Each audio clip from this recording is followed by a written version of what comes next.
Hey, you caught me reading a story here. I love reading stories, and this is a good one.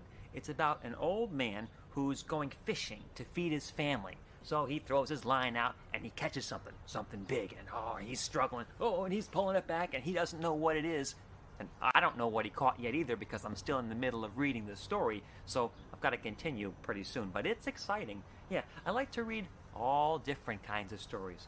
But this story is pretend. So it's called fiction. Yeah, pretend stories are called fiction. Have you ever heard of the term fiction before? Yeah, fiction is imaginary or made up, and nonfiction is real. Yeah, so in a fiction story or an imaginary story, anything can happen. Yeah, now, when you're reading a story, it's important, in order to really enjoy the story, well, you need to make sure you know what's going on. You need to make sure you understand the story. And to help with that, you can ask yourself some questions. Yeah, questions like, who is the story about? Yeah, you can think to yourself, who is doing the action? Who's the story about? And in an imaginary fiction story, could be anybody, a person, an animal, a monster, whatever. So let me think back to this story. I remember it was talking about a person who was fishing. Yeah, that was the main character in this section of the story. So, what if I asked you, who is this story about? The fisherman is the who in this story. Yeah. Now, here's another question you can ask yourself. What is happening in the story? Or what is the action? Yeah, there's always some kind of action or storyline when you're reading a story, so what was happening? Do you remember? What was the fisherman doing? Think about it. What is the action in this story? Did you get it? The old man was going fishing. Yeah, that's what was happening.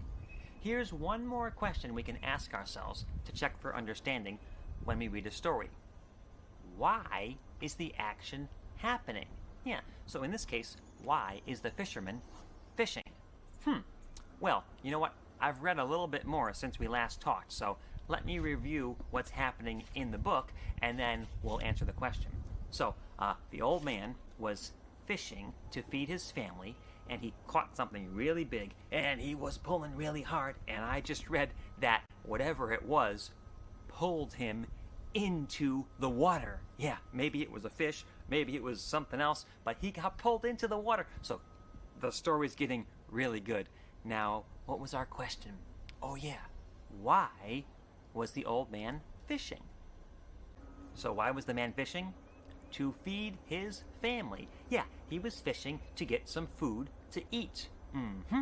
That's the why in this part of the story. Now, those are 3 questions that you can ask yourself to make sure you're enjoying and understanding a story as you read it. Do you remember the questions? Who is the story about? What is happening in the story? And why is that action happening in the story? Yeah, good questions to ask. And if you're not sure of the answers, you can always go back into the book and read or reread what you've read so you can make sure you know the answers to those questions. Now, speaking of going back to things, I think I need to get back to my story.